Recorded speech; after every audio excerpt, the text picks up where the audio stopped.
Belt দে। জি আপু। এই নাও।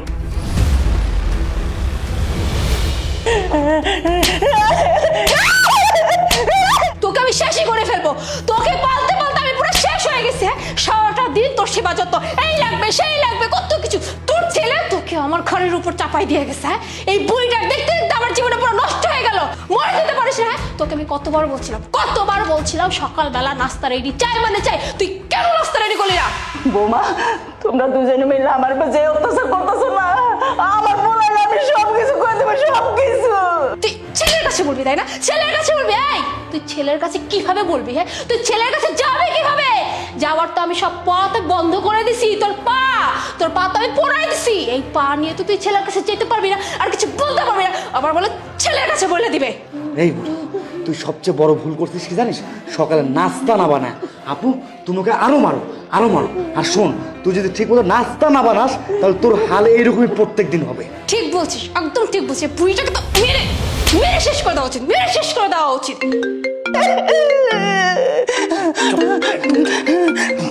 একদম চুপ। তোর ছেলে ফোন দিছে, একটা যদি তোর আওয়াজ আমি শুনছি না, তোর থতমা বাড়ায় কিন্তু এর উপর মারবো। হ্যালো, কেমন আছো? এই তো আমি ভালো আছি, তুমি কেমন আছো? আমি ভালো আছি। আচ্ছা, মা কেমন আছে? মায়ের খেয়াল রাখতেছো ঠিকভাবে? মা, হ্যাঁ মা তো বেশ ভালো আছে। আর মার খেয়াল তো আমি রাখি। মা কখন কি খাবে না খাবে, কখন গোসল করবে, কোন ওষুধ কখন খাওয়া লাগবে, সব কিছু আমি টাইম টু টাইম দেখছি। তুমি একদমই চিন্তা করো না আমাকে নিয়ে। একটু মাকে দাও না আমার সাথে কথা বলে। মা মা ও আগে হয়েছে কি, ওই যে মার প্রেশারটা না বেড়ে গিয়েছে বুঝছো। আমি কিছুক্ষণ আগেই মাকে প্রেশার ওষুধটা খাইয়ে মাকে ঘুম পাড়িয়ে দিয়েছি। আর এখন যদি আমি মার কাছে গিয়ে মাকে তুলে ফেলি তাহলে মার শরীরটা খারাপ হয়ে যাবে না। মা ঘুম থেকে উঠুক, তারপর না কথা বলে দেবো। ঠিক আছে। আচ্ছা ঠিক আছে। ও শুনুন আরিফ, একটা কথা বলছিলাম কি, মাকে তো দুদিন আগে ডক্টরের কাছে নিয়ে গেছিলাম। তো ডক্টর হচ্ছে বেশ কিছু মেডিসিন অ্যাড করেছে বুঝছো। আর তুমি তো সংসারের খরচ পাঠাবাই, তো বলছিলাম কি যদি ওই এক্সট্রা যে মেডিসিনগুলো দিয়েছে ওইগুলোর টাকা যদি তুমি এক্সট্রা একটু পাঠাতে ভালো হতো আর কি। ঠিক আছে। শোন বুড়ি, তুই চুপচাপ এখন রান্নাঘরে গিয়ে আমাদের জন্য খাবার দাবার রান্না করবে, তারপর ডাক দিবে। আর যদি কোনো ভুল করিস তাহলে তোকে আমি এই বেল্ট দিয়ে বাইরেতে শেষ করে দিব। বৌমা, তুমি তো গরম পানিতে আমার পা পুরাই দিছো, আমি তো হাঁটতেই পারবো না, আমি কেন রান্না করবো? সেটা আমার দেখার বিষয় না, তুই কিভাবে কি করবি না করবি। চুপচাপ রান্নাঘরে গিয়ে আমাদের জন্য রান্না করবি, কেমন? এই ছাড় ওকে, চল। আপু যেটা বলবো সেটা ঠিক, না হলে তোর অবস্থা এরকম পারবা।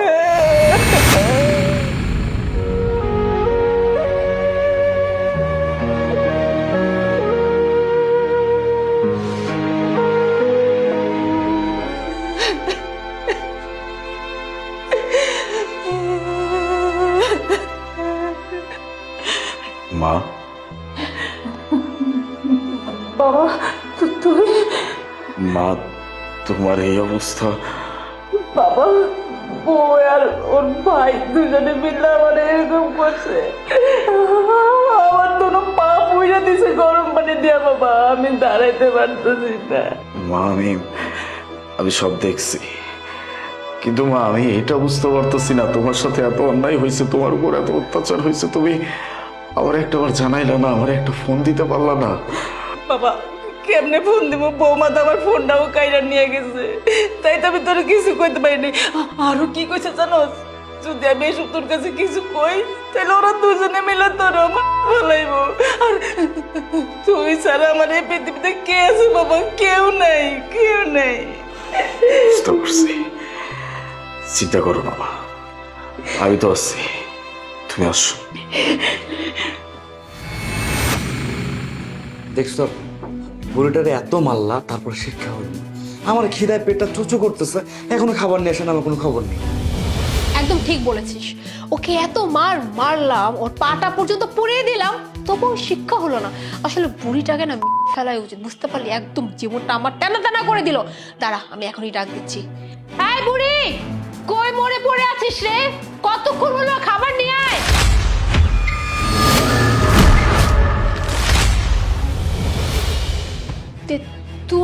তুমি কখন এলে? তুমি না ওই যে ট্রেনিংয়ে গিয়েছিলে বললা, তাহলে হঠাৎ করে চলে আসলে, মানে আমাকে ইনফর্মও করলে না। আমার বাড়িতে আমি কখন আসবো না আসবো সেটা কি মানুষকে বলে আসতে হবে?